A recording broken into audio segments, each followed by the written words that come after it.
Buenas noches, amigos, soy Joaquín Ricardo y como cada viernes a las 10 de la noche por Voz Media Network, canal 85 de Claro, Win TVO, YouTube Live y demás medios digitales de nuestra plataforma, procedemos a realizar una nueva entrega de comentarios y reflexiones.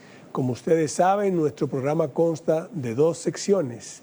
En la primera, comentamos las principales noticias internacionales y nacionales que han acaecido en la última semana, y en la segunda sección traemos a una persona entrevistada que en esta semana nos honra con su presencia, el ingeniero especialista en temas eléctricos e hidráulicos, el ingeniero Bernardo Castellanos Moya, con quien vamos a sostener un interesante conversatorio acerca del tema eléctrico, el problema eléctrico, que es uno de los problemas nodales que tiene la economía dominicana.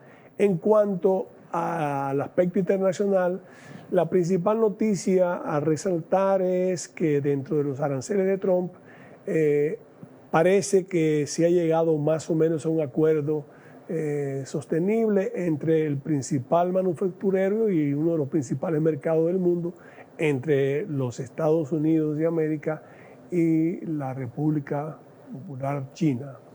Esa es tal vez la noticia principal, independientemente de los conflictos que ya conocemos, que continúa el tema de Gaza tratando de lograr la paz, cada día más obligado a conseguirla, porque hay una declaración de la autoridad palestina donde le insta a Hamás a entregar los rehenes, a deponer las armas y a salir del territorio.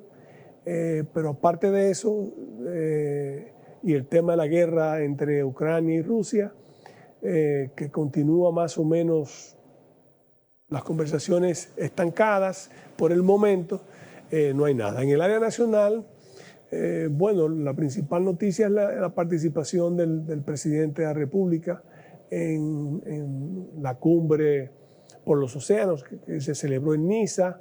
Hay una cumbre también por la justicia, sobre la justicia social, o el tema de la justicia social, que le está participando en Ginebra. Después recibe también, creo que, un premio de alguna otra naturaleza, y ahí retorna al país.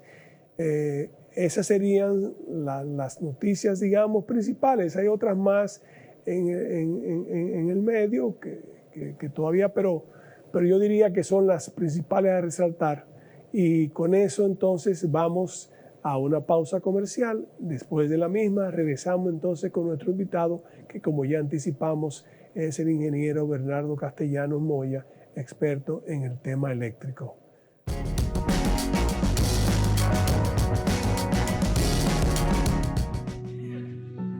Ustedes lo ven así de felices, pero esto no era así.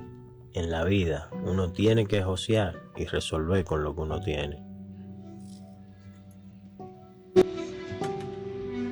Un día nos sentamos y nos prometimos, vamos a tener nuestra casa propia, para que el chichi que viene en camino pueda crecer feliz y tranquilo. Pero en el fondo sentíamos que era imposible. Hasta que nos llamó el Ministerio de Vivienda y Edificaciones y comenzamos a saltar, pero de felicidad. Este es nuestro sueño. Vivimos en nuestra propia casa. Muchas familias dominicanas ya están viviendo un sueño que parecía imposible. Más de 9,000 viviendas construidas y entregadas. Tener tu casa propia y digna, sí se puede. Ministerio de Vivienda y Edificaciones.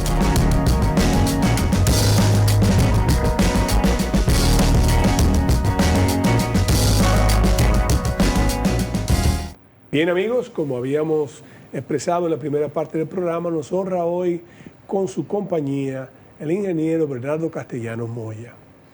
Una persona, ingeniero civil, graduado con especialidad en el área energética, en recursos hidráulicos, y que su paso por el medio eléctrico le ha permitido conocer a profundidad un tema tan nodal para lo que es el desarrollo nacional, como es lo que nosotros llamamos el tema eléctrico. Así como nosotros decimos el problema haitiano, que para mí es el principal problema existencial que tiene nuestro modelo de nación.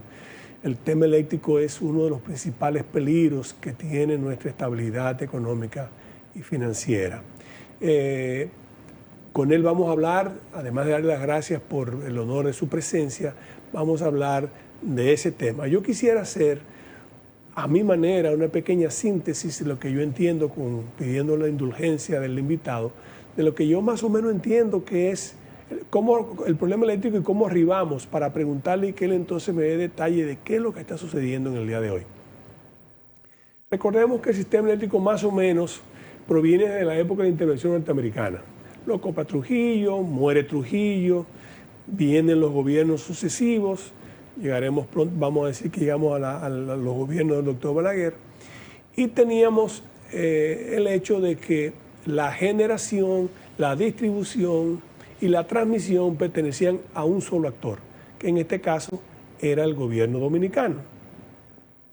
En los primeros periodos del doctor Balaguer, después de la guerra civil y su inicio de ese plan de obras de construcción que sembró el país de obras de infraestructura, también él tuvo la visión, y por otras razones, de edificar hidroeléctricas que ayudaron durante un tiempo con la generación turbinada del agua a más o menos mantener un sistema con algo de energía térmica también, y ayudaba el hecho de que éramos también 3 millones de personas en esa época. Pero precisamente ese desarrollo, ese crecimiento económico que comenzó a partir de 1968, más o menos en el orden de un 6% anual, comenzó a demandar también más energía.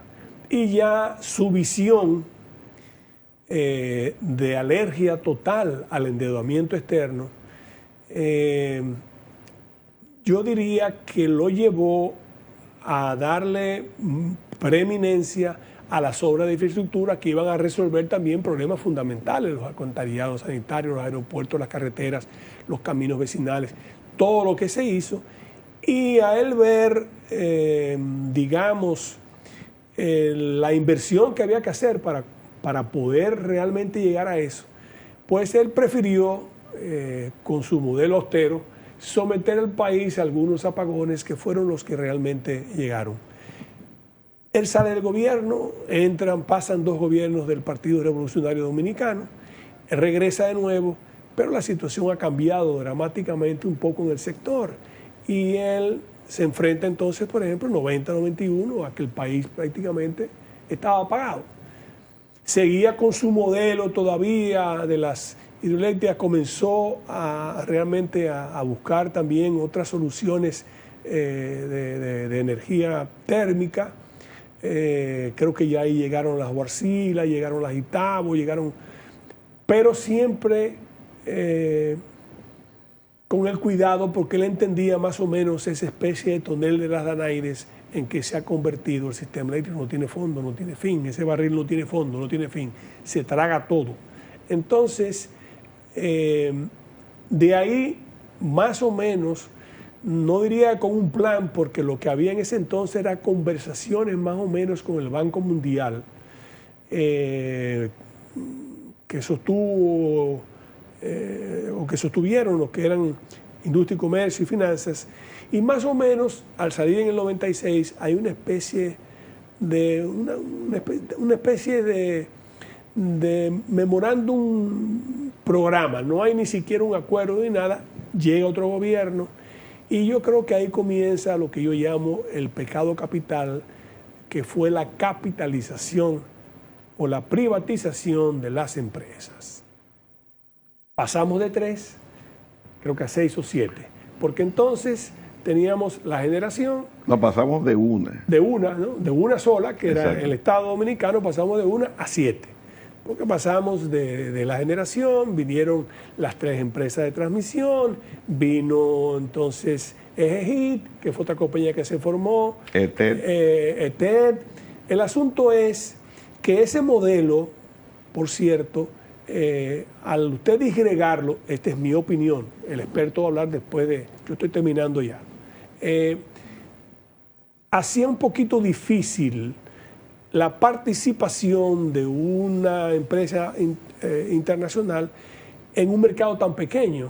Y por ejemplo, terminamos, ya el gobierno del presidente Mejía terminó con Unión Fenosa, que estaba aquí haciendo unos trabajos. Pero por ejemplo, Endesa, que es una compañía de mayor solidez, no quiso entrar bajo ese esquema que se había producido, porque también, hay que decirlo, comenzó a salir el filón político del área eléctrica. Y esa privatización, como toda privatización realizada, media cuestionada, si fue realmente una privatización o fue una concesión, como se dio en otras áreas, trajo como consecuencia entonces situaciones que profundizaron, porque el presidente Mejía las recompra, las EDES, y en una medida yo creo que interesante, porque yo soy de los que suscribo que el Estado no necesariamente es mal administrador, depende a quién usted ponga al frente, porque también tenemos el hecho de que personas exitosas en el área privada, cuando usted la pone a administrar cualquier empresa pública, terminan siendo pésimos administradores mientras son exitosos en el área privada. Y de ahí llegamos entonces, se profundiza la crisis, porque ya la inversión que hay que hacer es mayor, ya no se soporta más el tema de las líneas de transmisión, las pérdidas son notables, crecidas, la generación también, tuvimos plantas que costaban más, era mejor tenerlas apagadas que prendidas, porque prendidas costaban mucho más dinero, como en el caso de la Cryogenics antes de la conversión. Y ahí llegamos al día de hoy, donde si el doctor Balaguer consideraba en aquel entonces, cuando le hablaban de un subsidio de 100 o 100 millones de dólares como algo espantoso, llegamos al día de hoy a casi 1.800 millones de dólares.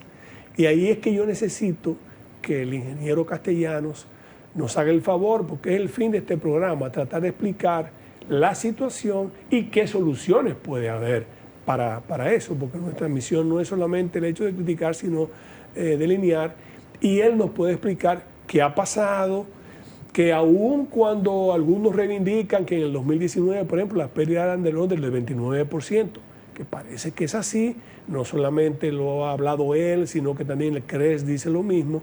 Hoy en día las pérdidas están en casi 42, otros 45, si se divide entre las pérdidas no técnicas y las pérdidas técnicas. Entonces, ¿qué ha pasado? ¿Qué vamos nosotros a hacer? ¿Qué requiere esa inversión? ¿Cuánto requiere esa inversión? ¿Y qué podemos nosotros hacer para solucionar esa situación? Porque aún con un 29% no hay empresa que funcione con ese nivel de pérdidas. No, pero ahí es que yo quiero que usted, con su vastísima experiencia, además de agradecerle de nuevo el honor de que nos dispensa al estar aquí en el programa, usted nos explique qué es lo que pasa y qué podemos hacer y cómo podemos, y en qué yo me he equivocado y que usted pueda agregar además para completar eso. Bueno, licenciado Ricardo, para mí es un privilegio compartir con usted en este espacio. Y sobre todo me siento muy halagado, muy agradecido por su invitación. Lo que usted ha expuesto no tiene desperdicio. Yo diría que usted dice que yo soy el experto, pero usted es un gran conocedor de toda la historia. Quizás algunas pinceladas, pero en sentido general usted ha hecho una descripción magistral. Aquí la situación es paradójico, porque yo entro a trabajar en la CDE estatal en el 15 de diciembre de 1980, durante la administración del presidente Antonio Guzmán, siendo administrador el ingeniero Fernando Periche Vidal, que venía del Banco de Reservas, y luego en enero del 81 es sustituido por José Florentino, que cuando llega Jorge Blanco, quien lo sustituye a Marcelo Jorge, con quien yo primero comencé a trabajar. Cuando Marcelo Jorge sale en el 1986, o sea que sale el gobierno del doctor Jorge Blanco, que entra el doctor Balaguer, las proyecciones que hace la famosa, usted de seguro se recuerda, de la Comisión Saladín, sí, que creó el presidente Balaguer como la comisión para manejar la transición entre Jorge Blanco y Balaguer, hicieron una evaluación de toda la economía, de todas las áreas, y en el área del sector eléctrico, esa comisión proyectaba para el 1987 unas pérdidas totales del sector eléctrico en el orden del 23% y un subsidio, o sea, transferencias al sector eléctrico en el orden de los 200 millones de pesos, que si usted lo divide entre 3, que era la tasa de cambio, estamos hablando de unos 70 millones de dólares.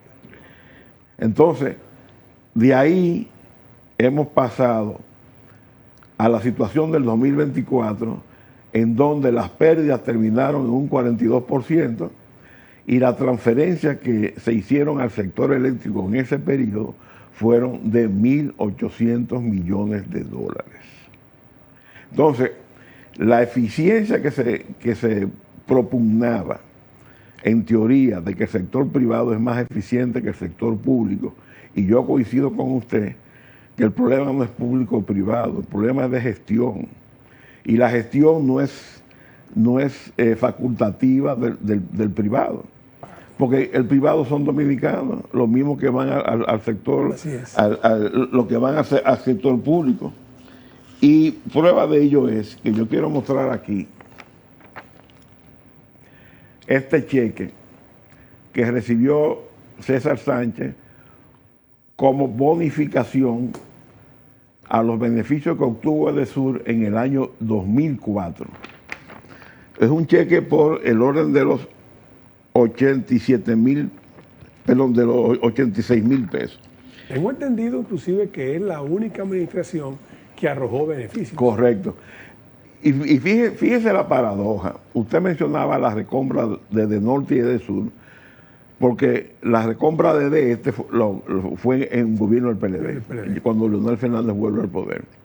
Sucede que en el 2003, cuando se hace esa recompra, que no estaba en el programa de gobierno del presidente Hipólito Mejía, ni era la intención, simplemente se presentó una situación en donde Unión Fenosa pone al Estado contra la espada y la pared, porque lo que ellos se comprometieron a invertir para reducir pérdidas, realmente no lo cumplieron. Y de hecho hubo un préstamo de 200 millones de dólares. Eso le iba a decir. Que se tomó Unión Fenosa con el Banco Interamericano de Desarrollo para invertir en la distribuidora. Y cuando se hace la recompra de la distribuidora y se audita toda esa gestión, se descubre que esos 200 millones de dólares se utilizaron para pagar deudas con Unión Fenosa. No se invirtieron. Con la casa matriz. Bueno, deudas se creó aquí una Unión Fenosa dominicana. Claro, una sucursal, pero deudas que tenía la empresa localmente y para lo que se solicitó el préstamo, porque usted sabe, si usted va a solicitar un préstamo, tiene que desglosar en qué lo va a invertir. Sin embargo, no hicieron nada de lo que se comprometieron con el BID se lo permitió. Y eso ahí comienza uno de los grandes problemas de la capitalización, porque nunca se hicieron las inversiones en la distribución para reducir pérdidas, que era, digamos, el eje o era el meollo del déficit financiero del sector eléctrico, porque las distribuidoras son las cajas registradoras, es por donde entra. Entonces, cuando se hace la capitalización, si usted recordará, nosotros fuimos azotados en el año, la capitalización fue en el 99. Y en el 98 había pasado George. Y cuando pasa George, que destruyó todo, y claro, parte del tendido eléctrico se fue, voló. Se fue, voló. Entonces, Radamés Segura era el administrador de CDI, la CDI estatal. Y Radamés Segura, en una decisión gerencial, digamos que es aplaudible, él rápidamente le recuperó el alumbrado público, o sea, las redes, regresó la luz al sistema, pero a un precio. ¿A qué precio? Que comenzó a conectar a todo el mundo sin los contadores. Sin los contadores. Entonces, ahí... O sea, las pérdidas comenzaron a ahí comienza, también. Ahí está el pecado original. La pérdida de cobranza. Bueno, porque el problema no es cobranza, el problema es facturación. Porque las distribuidoras cobran el 95% de lo que facturan. Pero para usted facturar, tiene que medirle el consumo a la gente Y para usted medir el consumo de la gente tiene que instalar contadores. Y no se aprobó en el 7, creo yo, algo de unos telemedidores. No, la telemedición existe desde hace tiempo, pero no todos los que tenemos contadores son telemedidos. Pero lo importante no es que sea telemedido, lo importante es que existe el contador y que se mida. Porque si cuando usted le mide a la gente, no importa que sea un pobre, Claro. porque cerca de 2 millones de clientes de la distribuidora, alrededor del 65 al 70%, consumen menos de 200 kilos al mes. Y eso le dice a usted que si usted está consumiendo hoy día 200 kilos o menos al mes, usted tiene lo básico en su casa. Una nevera, un abaniquito, un televisor, un radito. Entonces, si 2 millones de personas consumen menos de 200 kilos y el 95% de lo que se factura se cobra, entonces el pobre paga. Claro. Ahora, el propio Celso Magrancine admite públicamente que hay 800,000 usuarios de energía clientes. que consumen, no son clientes, que consumen electricidad y su electricidad no se puede facturar porque no se mide. Entonces, Son usuarios entonces a lo que se le brinda energía, y no se le, pero no se le puede facturar porque no tiene medidor. Y lo que hace la distribuidora en algunos casos es que como no tienen medidores, la misma distribuidora lo conectan directo y le cobran una cantidad fija. ¿Un estimado o una cantidad fija? Exacto, le hacen una evaluación en función a los electrodomésticos que tengan en ese momento, y le fijan un precio fijo por su consumo. No importa lo que consuma. Entonces, eso va creciendo y eso no es robo. Robo es cuando yo tengo mi contador y yo intencionalmente coloco lo que comúnmente se conoce como un gancho para evadir el mayor consumo de mi casa, que son los aire acondicionados. Eso es robo y eso es delito. Ahora, si a mí, hoy en el siglo XXI, donde más que cuando nosotros éramos muchachos, la energía es el motor de la economía. Todo, claro. O sea, todo es energía, todo es energía. Porque usted va hoy a un barrio pobre y usted ve que todo el mundo tiene su lavadora. Sin embargo, algo que yo creo que usted lo diga también, porque me parece que es lo correcto.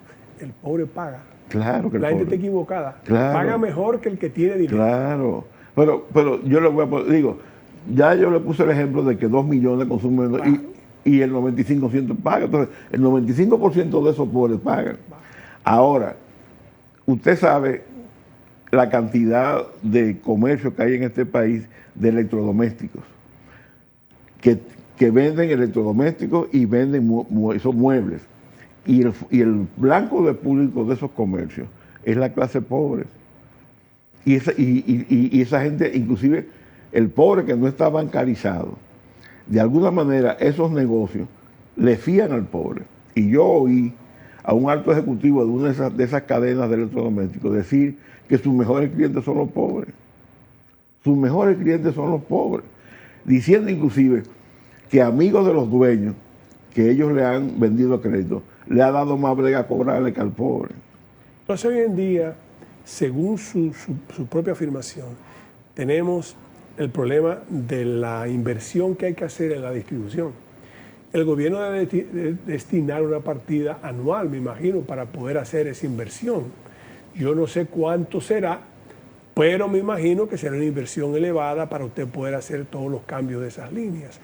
El gobierno está cumpliendo con eso. Al mismo tiempo le pregunto, tenemos entonces otro nudo, que es el tema de la facturación y el tema de la falta de medidores también para lograr eso. O sea que eso, digamos, yo diría que es el nudo ahora mismo estructural del problema eléctrico. Quiero que usted me responda, por favor, después de esta breve pausa que vamos a hacer.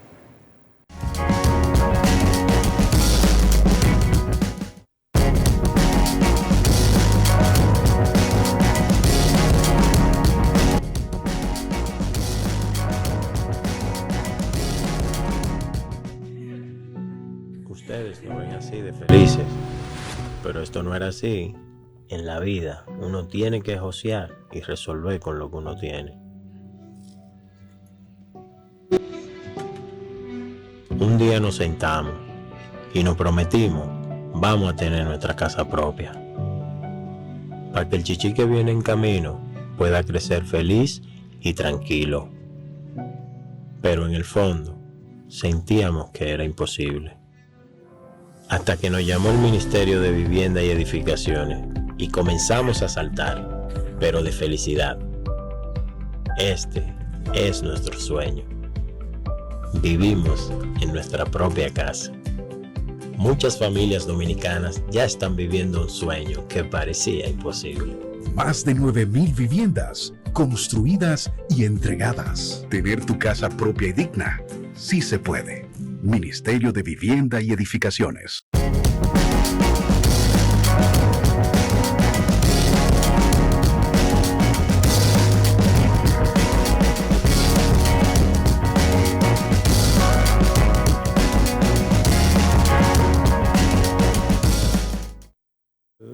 Al ingeniero Castellanos, ¿verdad? ¿Cuánto tendría que invertir el gobierno para el tema de la distribuidora y si se está cumpliendo con eso?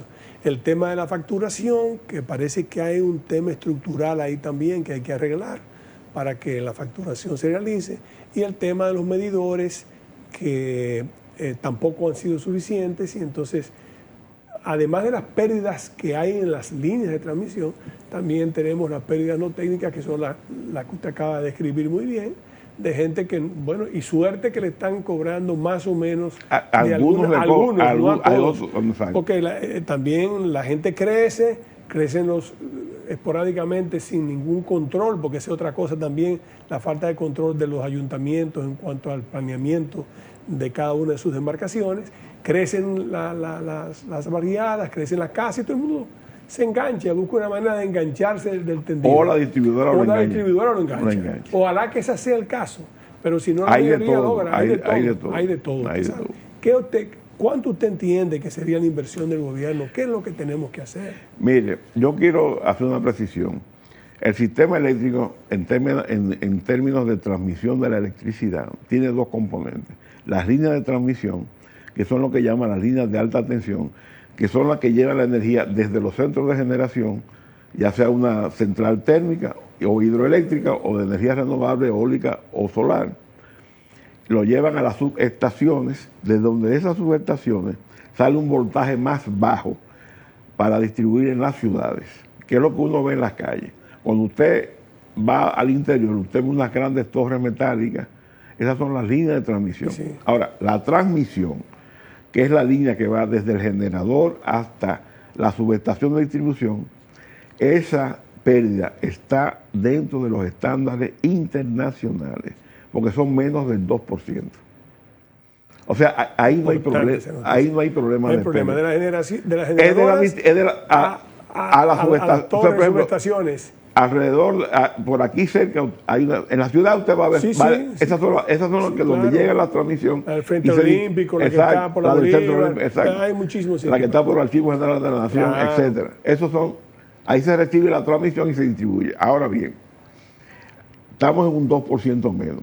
Y yo debo decirle, hablando de eficiencia pública, que la empresa de transmisión eléctrica, que es 100% estatal, porque no se capitalizó, y la empresa hidroeléctrica es 100% estatal, el Estado no la subsidia. Operan en azul. Al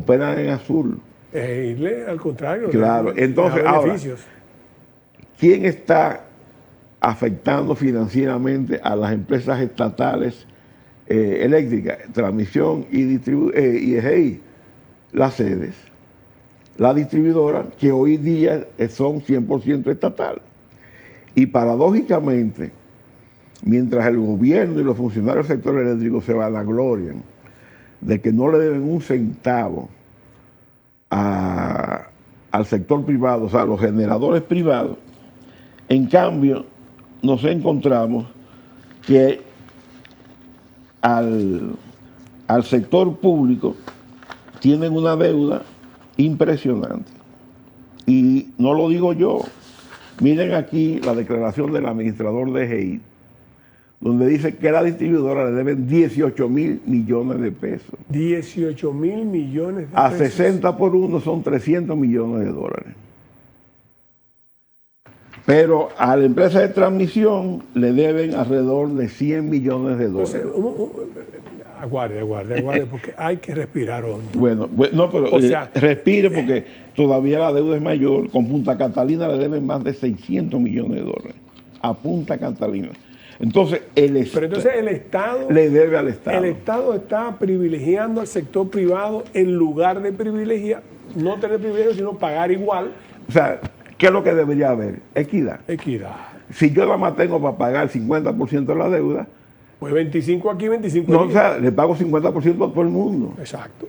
Pero no, le pagan 100% al privado y le pagan nada al público, a las empresas públicas que son eficientes.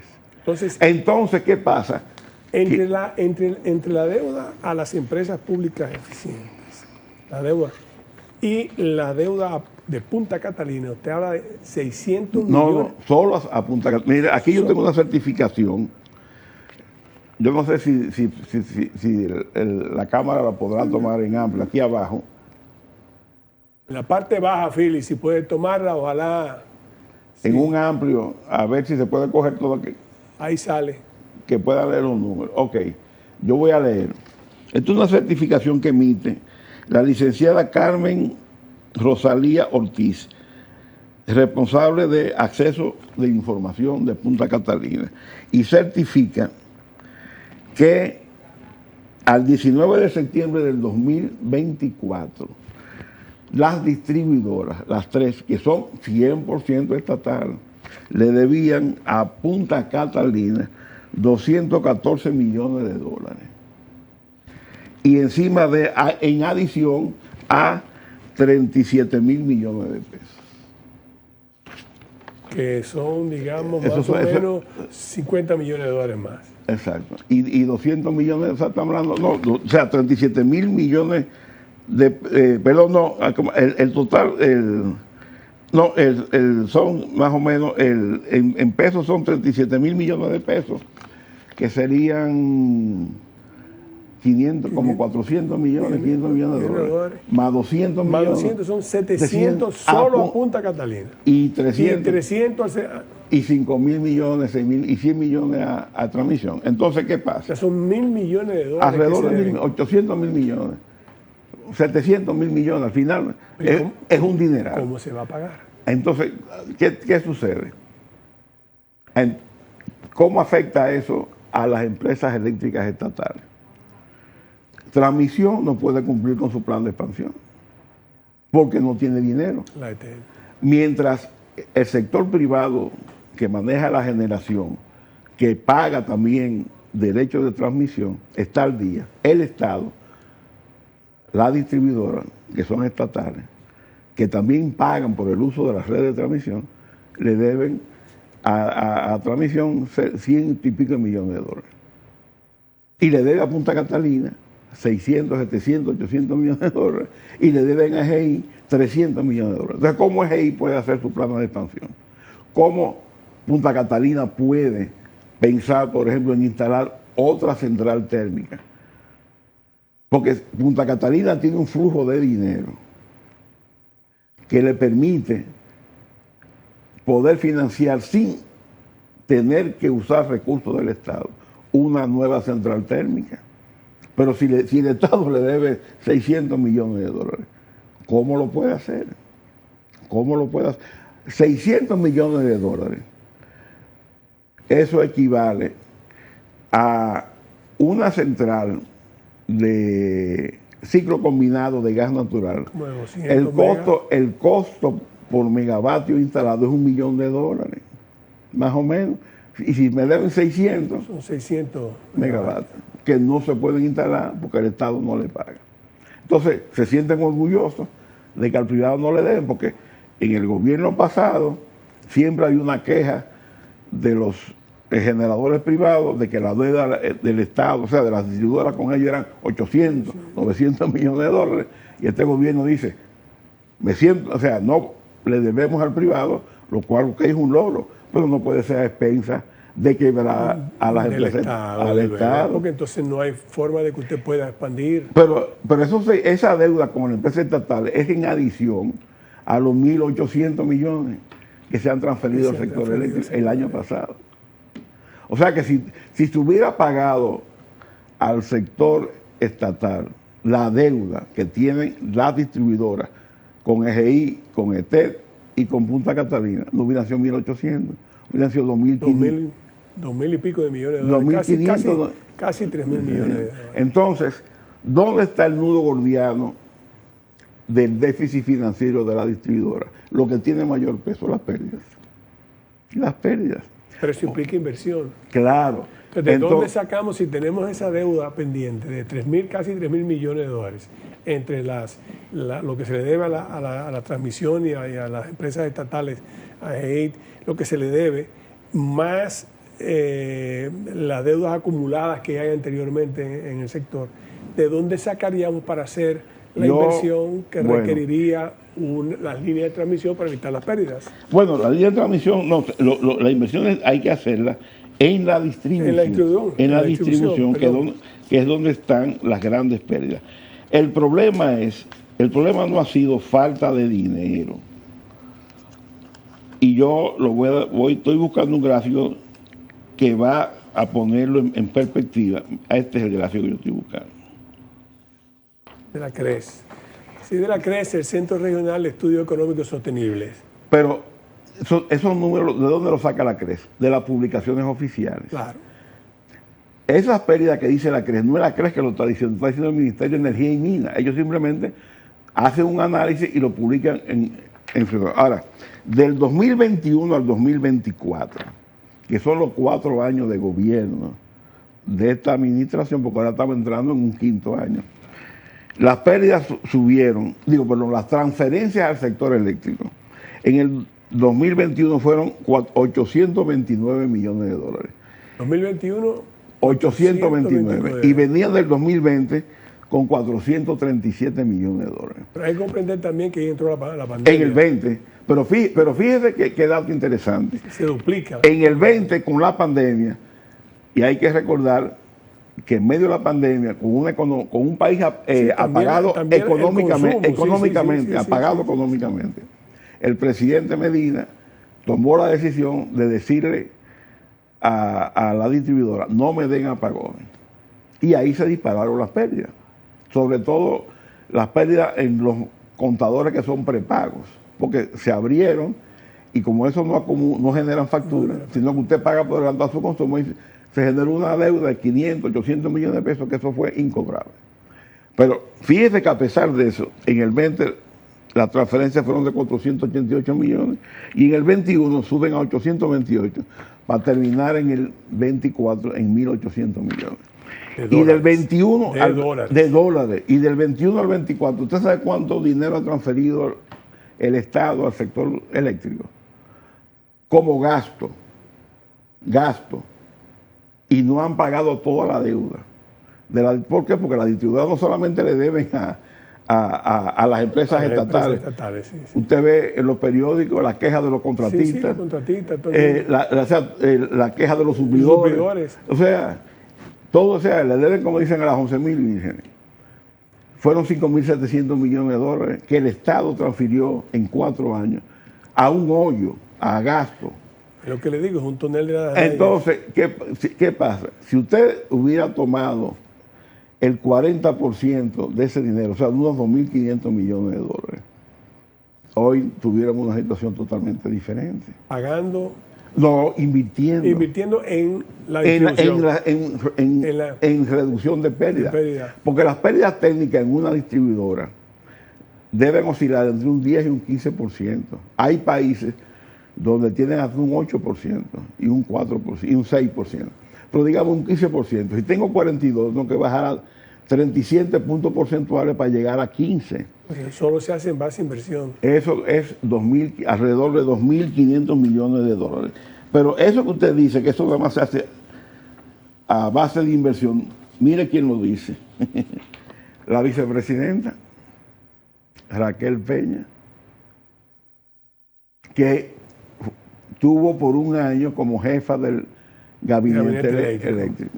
Entonces, el gobierno, lamentablemente, se comprometió en su programa de gobierno a que anualmente como mínimo ir a invertir 175 millones de dólares solo en reducción de pérdida de la distribución, solo en reducción de pérdida, como mínimo. O sea, independientemente de lo que hay que subsidiar. No, independientemente de los gastos operativos de la distribuidora, porque las distribuidoras para el día a día tienen que comprar alambres que no tienen, tienen que comprar contadores que no tienen, tienen que comprar transformadores, que hay problemas, porque es una historia recurrente, que usted saca un apartamento, usted se muda, y usted va a la distribuidora y dice, no tengo contadores. Entonces, pero nosotros lo podemos conectar directamente, cobrando una tarifa, una factura fija, no importa lo que usted consuma, pero hay un problema. Usted tiene que comprar los cables porque no tenemos los cables para hacer la conexión. Y yo conozco casos específicos que han pasado por eso.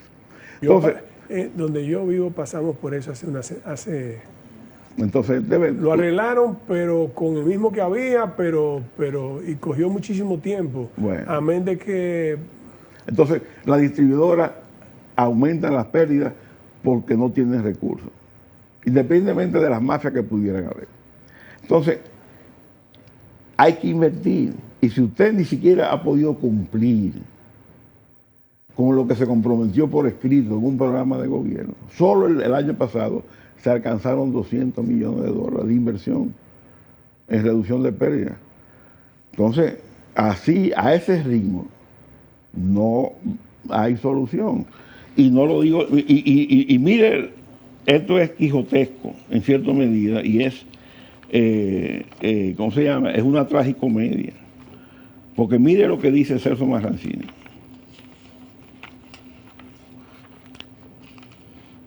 O sea, esto es la verdad monda y mironda. El año pasado las pérdidas fueron 1.800, las transferencias fueron de 1.800 millones de dólares. Ese número nadie lo cuestiona. Porque el mismo Celso dice que 1.800 millones de dólares es insostenible. Él está consciente. Entonces, él dice aquí que él aspira que para el 2028 se pueda reducir la transferencia a 500 millones de dólares. Esa es su aspiración. ¿El 2028. Que sería un gran reto. Bueno, un reto. Ok, pero ahora vamos a poner el reto en número. El número dicho por él. Aquí, esto es una declaración que él hace, donde él dice que la proyección de recuperación de pérdidas en términos monetarios este año van a ser alrededor de 400 millones de pesos. Pesos.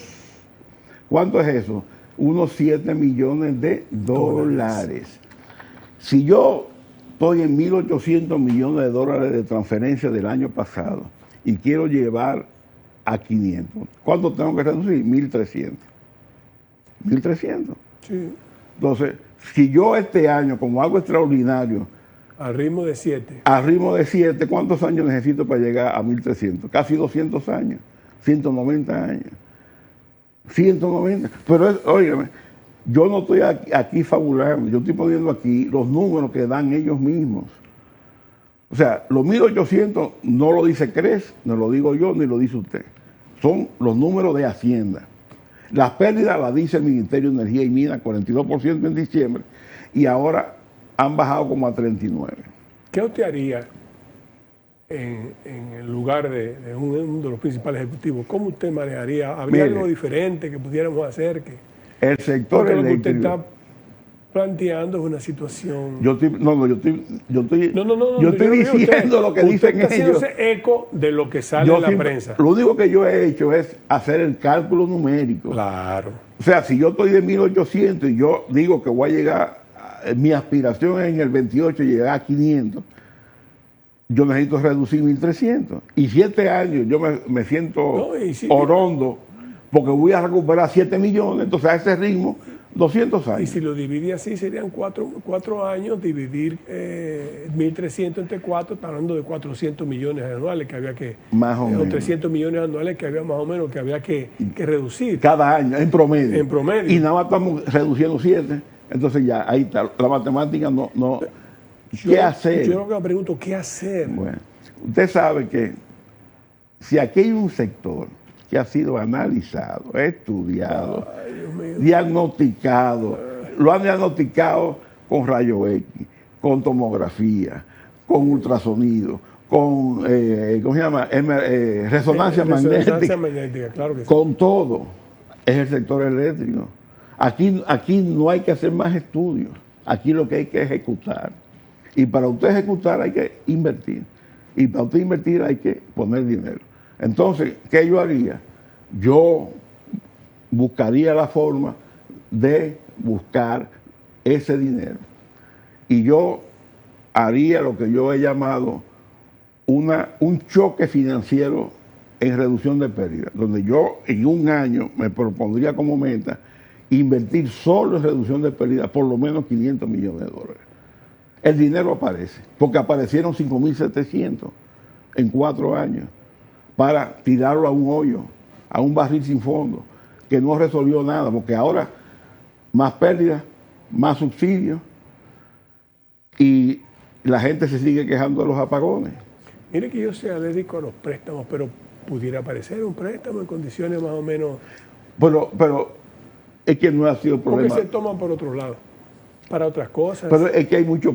Si usted saca el balance de los préstamos que se han tomado con la excusa del sector eléctrico, y usted busca lo que se ha invertido, usted verá que hay muchos de esos préstamos que dicen que es sector eléctrico y no ha llegado al sector eléctrico, sino que se han ido ¿a dónde? Al presupuesto de la nación, a financiar el presupuesto. Usan la sombrilla del sector eléctrico. Se usa la sombrilla para darle... Entonces, cuando usted ve esos préstamos... Y no solamente este gobierno, hay que ser sincero, no. Eso hace tiempo. Claro, ahora, usted busca, cuando usted vea un préstamo de un organismo multilateral que diga para fortalecimiento del sector eléctrico, para estudios, para concientización, eso va al presupuesto nacional. Ahora, lo que son para reducción de pérdidas, dicen reducción de pérdidas. Lo que son para subestaciones, dicen subestaciones.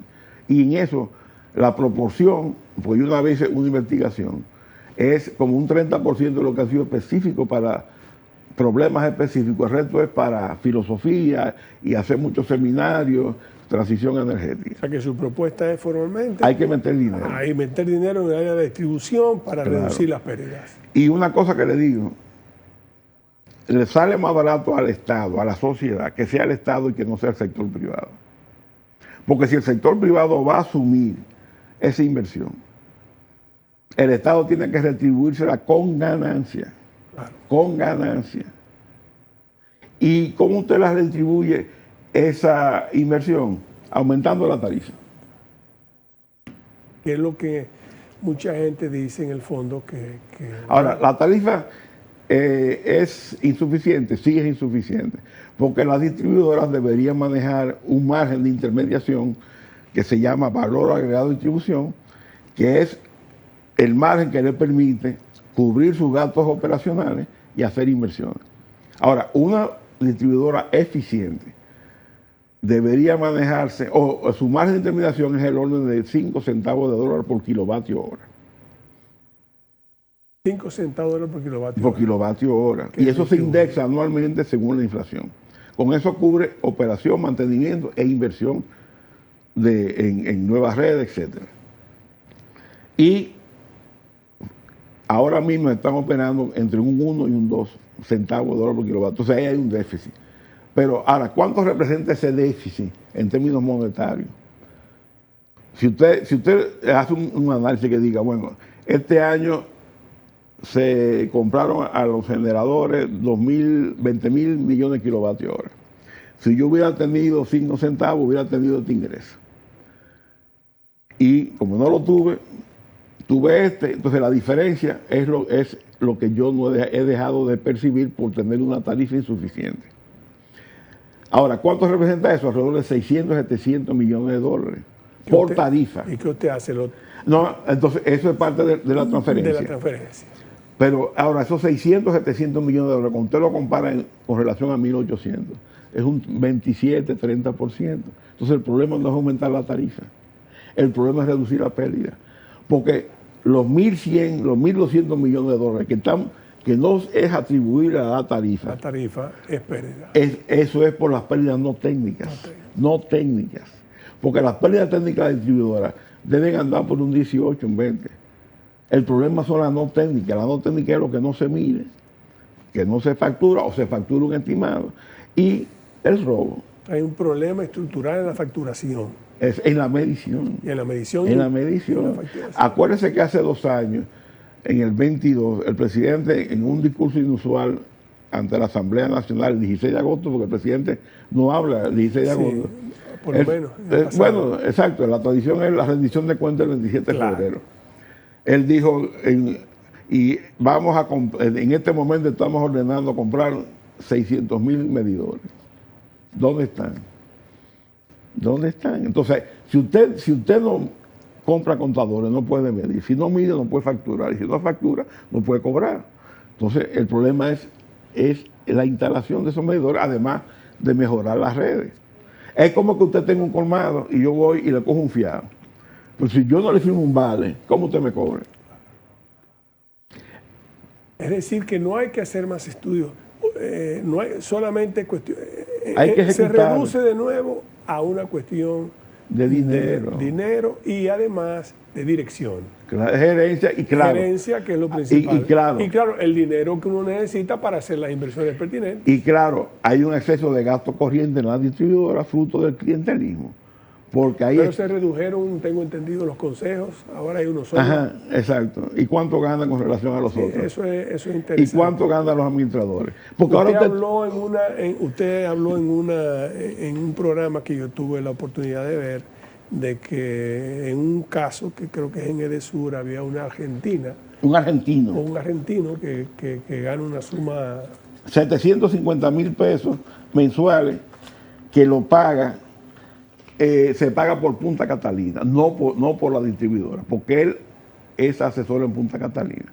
Entonces lo mueven a Edesur, pero él debería asumir el sueldo del cargo. Pero obviamente, si yo estoy en Punta Catalina como asesor y me llevan a Edesur y me preguntan a mí, yo digo, no, déjame el sueldo de Punta Catalina. Desde luego. Claro. Desde luego es mayor que... Claro. Ahora, pero lo peor no es eso. Pero yo me pregunto, ahora yo reflexionando a una pregunta antes de que usted siga, porque don Celso es vicepresidente de Punta Catalina. O sea, Celso Marrancini, con quien tengo vínculos de amistad y hasta familiaridad desde mi infancia.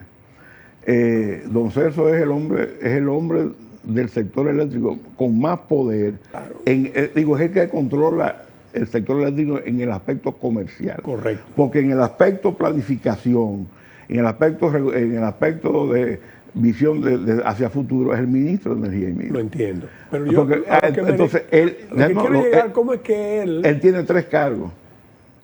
Él es el vicepresidente ejecutivo del gabinete eléctrico. Desde el 16 de agosto del 2020. O sea, octubre, pero del 2020. Es vicepresidente ejecutivo del Consejo Unificado de las Distribuidoras, la caja chica del sector eléctrico. Y es vicepresidente ejecutivo de Punta Catalina. O sea que él, desde su posición de administrador de la sede, del vicepresidente ejecutivo del consejo de la sede, él es que le está debiendo. Eso le iba a preguntar. ¿Cómo es posible que él, que es vicepresidente de Punta Catalina también, no sabiendo las propias limitaciones que tiene, no haya... ¿Qué pasa? ¿Qué pasará? Eso debería responderlo él. Yo conozco a... No, yo también lo conozco, pero porque Celso hace muchos años y merece todo mi... Claro, todo respeto. Mi respeto. Y además la dedicación. Una persona con las limitaciones físicas que tiene, que esté dedicado a eso es meritorio. Pero de la universidad. Pero yo lo conozco desde el colegio. Porque yo estudié con un hermano de él, que Dios lo tenga en su gloria. 12 años en el Calazán. Y soy muy amigo de la familia de su esposa. O sea que hay vínculos por todos lados. Como usted decía, fuera de cámara. Mundo muy pequeño, todos nos conocemos. Aquí todos conocemos. Aquí hay todo. Vasos comunicantes donde quiera. Por donde quiera usted lo use. Ahora, los números son los números.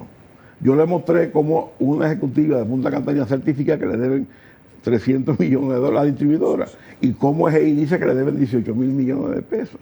La distribuidora. ¿Y qué pasará? Porque yo confío en la buena fe del presidente. ¿Qué pasará que él dice y entonces posteriormente no se ejecuta? Porque la compra de los medidores, el tema de los 175 millones de dólares anuales que iba a invertir para el tema de las pérdidas, ¿verdad? Él ha hecho lo de Montecristi, que son unos... Bueno, los Montecristi no es el gobierno. No es el gobierno, pero es inversión privada que tiene atrasos significativos. Porque... La obra.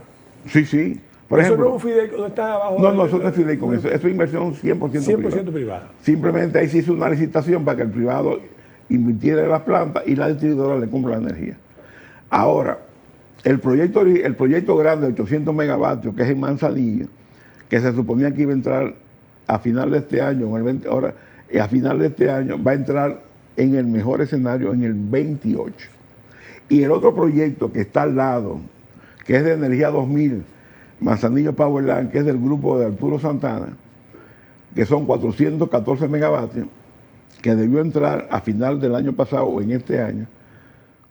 Ellos dicen que entre este año sí termina la planta, pero hay una declaración del administrador de ETED, mi querido amigo Martín Robles, donde él dice públicamente que a la subestación de Guayumín, donde se va a interconectar la central de Manzanillo, estará lista en enero.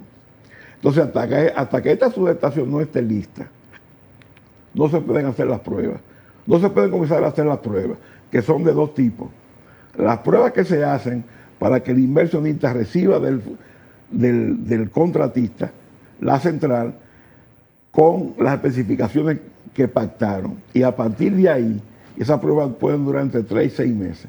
Vienen las pruebas de aceptación al sistema, al mercado eléctrico, que toman 2 o 3 meses. O sea que en el mejor escenario, esa generación de Manzanillo, de 414 megavatios, entraría, según mis estimaciones, con información oficial, casi 27. A final del 2026. 6. Y vamos a tener ahora un periodo entre el 25 y el 26, cuando entre Manzanillo, Powerline, donde este país está expuesto a un incremento de los apagones, que ya se están dando y todavía tenemos un fresquito. Ahora, cuando venga el verano, claro, eso, que hay mayor demanda. Eso va a aumentar. Entonces, lo paradójico tomado... Pero nosotros no tenemos suficiente energía, más o menos... bueno... ¿verdad? Nuestro problema no es el tema de las pérdidas. El problema mayor es el problema de las pérdidas. Pero todavía nos hace falta generación. La generación... Lo que pasa es que tenemos déficit de generación, depende cómo usted lo enfoque. Cuando un país dice que tiene su energía abastecida 100%, garantizada, cuando usted tiene en reserva fría, ¿qué es reserva fría? Plantas apagadas. Por lo menos una central igual a la central más grande que usted tenga en el sistema. Como tenemos ahora mismo, ¿cuál es la central más grande que tenemos en el sistema? ¿Cuánto tiene? 750 megavatios. Nosotros debemos tener 700. En reserva fría, 750 ¿Por qué? Porque todas las centrales térmicas y aún las hidroeléctricas, todos los años, tienen que ser sometidas a mantenimiento preventivo. Claro. Entonces, ¿qué pasa? Que cuando una de esas centrales sale, usted tiene que tener una que entre para que no se note la ausencia. Y sin contar las eventuales averías que pueden sufrir. Entonces, si no tenemos 750 megavatios de reserva fría, no podemos garantizar 100% de abastecimiento 24/7. Qué pena, porque con Manzanillo tal vez hubiésemos tenido. Bueno, si Manzanillo hubiera entrado ahora. Una reserva. Manzanillo hubiera desplazado. Porque si Manzanillo hubiera entrado ahora y la otra de Arturo Santana, evidentemente hubiéramos tenido esa condición. Pero ahora estamos desplazados 3, 4 años, con el agravante de que cada año la demanda crece 200 megavatios. Yo no quisiera, oh Dios mío, yo no quisiera, tenemos que cerrar, pero entonces no tenemos todavía la energía más o menos necesaria para evitar que los apagones se incrementen ahora cuando entre el verano. Estamos en una bomba de tiempo. En una bomba posible, ¿verdad? Que puede o no. Bueno, está activada. Está activada. Exacto. Tenemos también está comenzando el tema a explotar de la distribución, en que todavía, por cualquier razón, el Estado Dominicano, a pesar del subsidio que emite para las pérdidas de la distribuidora, no invierte en las distribuidoras para lograr que esas pérdidas se reduzcan, y de esa manera. Además, tenemos también las deudas existentes con ese mismo sector que no se han pagado ya que no se le han pagado al estatal. Al estatal al privado, sobre todo, sí. al privado sí, pero al estatal sobre todo que anda y además, por casi 2.000 millones de dólares. Y tenemos tiene una incidencia menor, pero no deja de tenerla, el tema de los gastos corrientes de la distribuidora. Porque la distribuidora, según estudios que han hecho, por ejemplo, la firma Ingecon de Chile, ¿no?, que hizo un estudio de tarifa, la distribuidora, para ser administrada y gerenciada eficientemente, con 1.800 empleados, es suficiente. Y tienen 8.000. Wow. Ahí se gastó. Entonces, usted tiene algo que para mí es inconcebible, que el Estado, para gestionar empresas estatales, tenga que traer 2 extranjeros. Un chileno que le cuesta 800,000 pesos mensuales entre el salario y los gastos de representación, el argentino, y sucede que la única distribuidora que está en manos de un dominicano es la que tiene las menores pérdidas, que es Edenorte. Y vimos que en un problema de nacionalidad, porque César Sánchez y Rubén Bichara dieron beneficios en Edesur en el 2004. Y además, ¿cómo usted me explica a mí que corporaciones multinacionales como AES, Barrick, Vinci en los aeropuertos tengan dominicanos al frente, que son los CEOs regionales, locales de esas empresas? Porque ¿quién es la figura máxima en Barrick? Juana Barceló, dominicana. Claro. ¿Quién es la figura máxima en Aerodón? Vinci. Mónica Infante, dominicana. ¿Quién es la figura máxima en AES? Edwin de los Santos, dominicano. Entonces, para administrar una distribuidora no hay dominicanos. Sencillamente el problema es un problema de gerencia. Exactamente. Y tenemos que dejar un poco el complejo Guacanagarí. Sí. Porque no es verdad que este país que ha gastado tanto dinero en formar su población en las universidades, porque el Estado, aparte de tener la universidad estatal, hace transferencias a universidades privadas y manda a estudiar fuera. O sea, es sorprendente la cantidad de juventud que hay en este país preparada, con maestría y con doctorado, financiado por el Estado. Sí, así ¿Y dónde están? Haciendo nada. Bueno, yo creo que hemos tenido un programa sumamente interesante. Propuso un shock para el pago y reducir las pérdidas en la distribución. Propone, como es natural, que aquí hay capital humano suficiente para dirigir las empresas, que el tema es un problema de gerencia y una falta de inversión en las áreas nodales, como el tema de la distribución, y también de que haya una equidad en la deuda y no sea el pago, no se le deba nada al sector privado, pero al sector estatal, que es el que también tiene sus planes para expandir y para crecer, para suministrar también al propio sistema, no se le pague. Gracias al ingeniero Bernardo Castellanos por este recordatorio permanente con cifras específicas de cuál es la situación en un área tan nodal como es el área eléctrica, y ojalá que el presidente lo escuche para que no se siga invirtiendo en una especie de tonel de las Danaides, que es el tonel que no tiene fondos. No tiene fondo, no hay forma de que eso termine. Recordemos quiénes eran las Danaides. Con eso, amigos, le damos las gracias de nuevo al ingeniero Castellanos por la honra de tenernos en nuestro programa, y será hasta una próxima entrega de comentarios y reflexiones la próxima semana.